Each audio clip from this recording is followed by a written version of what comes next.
6월 1일 월요일 새벽기도 10분 묵상 말씀입니다. 사도행전 24장 10절에서 27절까지의 말씀을 봉독하겠습니다. 총독이 바울에게 머리로 표시하여 말하라 하니 그가 대답하되 당신이 여러 해 전부터 이 민족의 재판장 된 것을 내가 알고 내 사건에 대하여 기꺼이 변명하나이다. 당신이 아실 수 있는 바와 같이 내가 예루살렘에 예배하러 올라간 지 열 이틀밖에 안 되었고 그들은 내가 성전에서 누구와 변론하는 것이나 회당 또는 시중에서 무리를 소동하게 하는 것을 보지 못하였으니 이제 나를 고발하는 모든 일에 대하여 그들이 능히 당신 앞에 내세울 것이 없나이다. 그러나 이것을 당신께 고백하리이다. 나는 그들이 이단이라 하는 도를 따라 조상의 하나님을 섬기고 율법과 선지자들의 글에 기록된 것을 다 믿으며 그들이 기다리는 바 하나님께 향한 소망을 나도 가졌으니 곧 의인과 악인의 부활이 있으리라 함이니이다. 이것으로 말미암아 나도 하나님과 사람에 대하여 항상 양심에 거리낌이 없기를 힘쓰나이다. 여러 해 만에 내가 내 민족을 구제할 것과 재물을 가지고 와서 드리는 중에 내가 결례를 행하였고 모임도 없고 소동도 없이 성전에 있는 것을 그들이 보았나이다. 그러나 아시아로부터 온 어떤 유대인들이 있었으니 그들이 만일 나를 반대할 사건이 있으면 마땅히 당신 앞에 와서 고발하였을 것이요 그렇지 않으면 이 사람들이 내가 공의 앞에 섰을 때에 무슨 옳지 않은 것을 보았는가 말하라 하소서.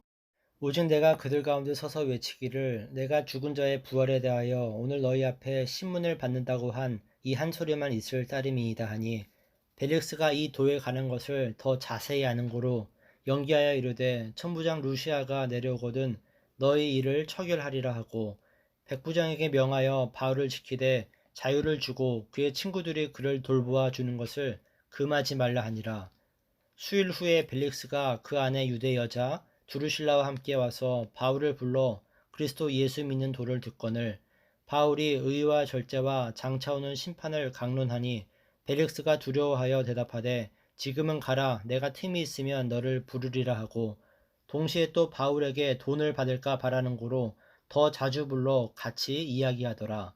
이태가 지난 후 보르기오 베스도가 벨릭스의 소임을 이어받으니 벨릭스가 유대인의 마음을 얻고자 하여 바울을 구류하여 두니라.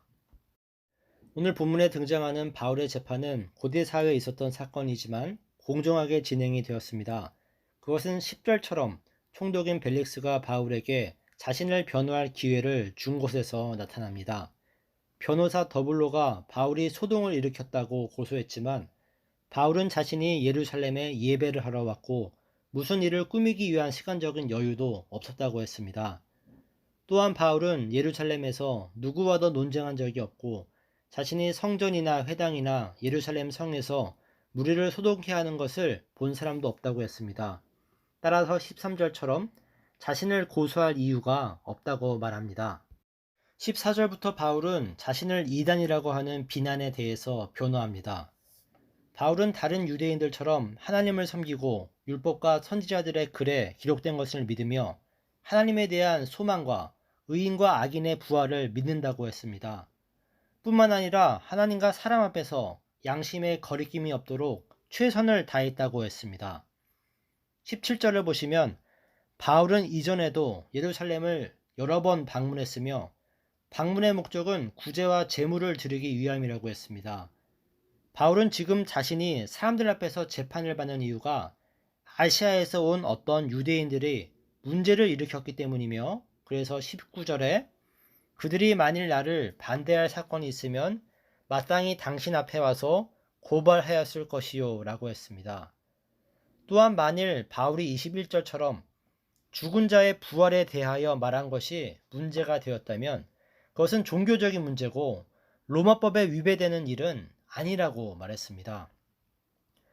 22절을 보시면 이에 총독 벨릭스는 천부장 루시아의 증언을 들을 때까지 재판을 연기했습니다. 총독 벨릭스는 바울을 풀어주고 싶어 했지만 유대인들의 환심을 사기 위해 27절처럼 자신의 임기가 끝날 때까지 바울을 감옥에 두었습니다. 여기서 우리는 하나님께서 한 이방인 통치자를 이용하셔서 바울의 생명을 지키심을 봅니다. 하나님의 뜻은 바울을 통해 복음이 로마까지 전파되는 것이기 때문에 하나님께서 바울을 보호하시는 것은 당연한 일이라고 할 수 있습니다.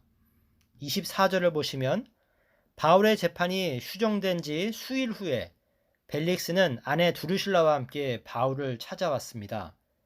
그들은 바울을 통해 예수님을 믿는 것에 대해 들었습니다.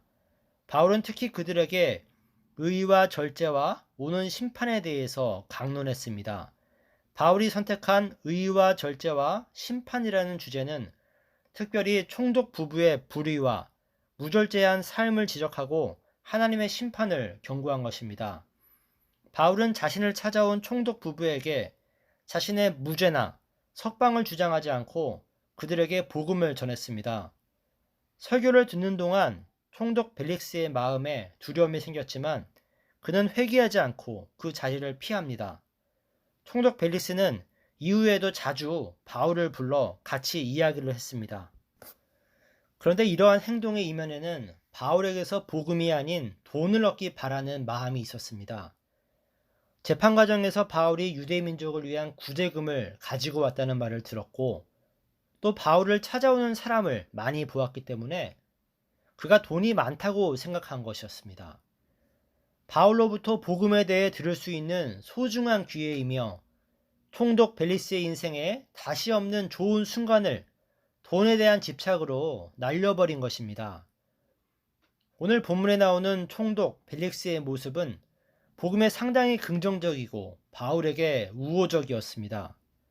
바울은 그를 통해 2년 동안 유대인들의 음모나 공격을 피할 수 있었고 복음을 로마에까지 전할 수 있었습니다. 그러나 총독 벨릭스는 복음을 듣고 회심하지는 않았습니다. 그의 안정적이고 높은 세상적인 지위와 돈에 대한 집착이 바울의 의와 절제와 장차오는 심판에 대한 메시지에 방해가 된 것입니다. 만약 우리가 당시 총독 벨릭스의 세상 부러울 것이 없는 위치에 있었다면 어떻게 반응했을까요? 우리가 지금 하나님을 의지하고 신앙을 갖게 된 데에는 우리에게 무엇인가 부족하고 도움이 필요했기 때문은 아니었을까요? 우리는 하나님이 주렸기 때문에 또 일이 잘 되지 않기 때문에 더욱 하나님을 의지하게 됩니다. 성경은 인간이 전적으로 타락했기 때문에 하나님과 복음에 대해서 관심이 없다고 합니다. 우리가 복음을 받아들이기까지 하나님이 우리를 이리 치시고 저리 치셔서 깨우쳐 주시고 우리가 잘못 가고 있다는 것을 확인시켜 주시지 않는다면 우리는 멸망의 자리로 갈 것입니다.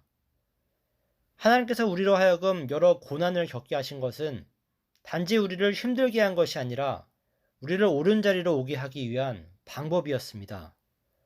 우리는 몸이 아프고 이 세상에서 실패했기 때문에 하나님을 만났는지도 모릅니다. 만약 우리가 지금 형편보다 세상에서 형통했고 성공했다면 우리 중에 대부분은 하나님을 찾지 않았을 것입니다.